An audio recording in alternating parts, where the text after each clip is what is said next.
അന്വേഷണ ഉദ്യോഗസ്ഥർ ഇപ്പോൾ പത്തനംതിട്ട കോടതിയിൽ ഹാജരാക്കാൻ കൊണ്ടുപോവുകയാണ് എൻ വാസുവിനെ. പ്രവീൺ പുരുഷോത്തമനുണ്ട് നമുക്കൊപ്പം. പ്രവീൺ പുരുഷോത്തമൻ, വളരെ പ്രധാനപ്പെട്ട ഒരു അറസ്റ്റാണ് നടന്നിരിക്കുന്നത്. എൻ വാസുവിനെ കോടതിയിൽ ഹാജരാക്കാനായി അവിടേക്ക് എത്താറായോ?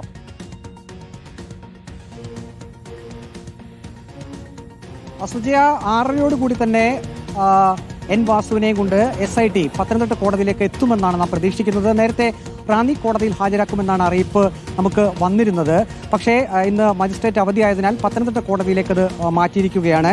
ഇപ്പോൾ ഈ ക്രൈം നമ്പർ 3701 അതിലാണ്, ആ നിർണായകമായിട്ടുള്ള കേസിലാണ് ഇപ്പോൾ ഈ അറസ്റ്റ് ഉണ്ടായിരിക്കുന്നത്. അതിൽ 3-ാം പ്രതിയാണ് അന്നത്തെ ദേവസ്വം കമ്മീഷണറായിട്ടുള്ള ഇപ്പോൾ അറസ്റ്റിലായിട്ടുള്ള ഇദ്ദേഹം. 2019 3-ാം പ്രതിയാണ് എന്ന് പറയുന്നത്. നിർണായകമായിട്ടുള്ള വകുപ്പുകളും SIT ഇക്കാര്യത്തിൽ ചുമത്തിയിട്ടുണ്ട്. നമുക്കറിയാൻ കഴിയുന്നത് 403, 406, 409, 466, 467, 34 അങ്ങനെ ഗൗരവമാർന്ന വകുപ്പുകൾ തന്നെയാണ് ഈ ഒരു 3701/2025 ആ ഒരു ക്രൈം നമ്പർ കേസിൽ ഉൾപ്പെടുത്തിയിരിക്കുന്നത്. നമുക്ക് ആ ഒരു ചാർജ് ഷീറ്റ് അല്ലെങ്കിൽ ഈ ക്രൈം അതിൻ്റെ ആ ഒരു പൊതു സ്വഭാവം മനസ്സിലാക്കുമ്പോൾ തന്നെ എത്ര ഗൗരവത്തോടു കൂടിയാണ് SIT അറസ്റ്റിലേക്ക് പോയതെന്ന് നമുക്ക് മനസ്സിലാക്കാൻ കഴിയും. ദേവസ്വം കമ്മീഷണർ എന്ന സ്ഥാനത്തിരുന്നുകൊണ്ടും ഒപ്പം തന്നെ ദേവസ്വം ബോർഡ് പ്രസിഡന്റ് എന്ന സ്ഥാനത്തിരുന്നുകൊണ്ടും ഈ ഒരു കട്ടിളപ്പാളി വിഷയത്തിൽ ഒപ്പം തന്നെ ദ്വാരപാല ശില്പപാളികൾ തുടങ്ങിയ വിഷയങ്ങളിലൊക്കെ അദ്ദേഹത്തിന്റെ ഇടപെടൽ എത്രമാത്രം ഉണ്ടെന്ന് നമുക്ക് മനസ്സിലാക്കാൻ കഴിയുന്നത് കഴിഞ്ഞ ദിവസങ്ങളിൽ ചോദിച്ചറിഞ്ഞ കാര്യങ്ങളിൽ കൂടി SITക്ക് വ്യക്തമായിട്ടുണ്ട് എന്നുള്ളതാണ്. അത് മാത്രവുമല്ല,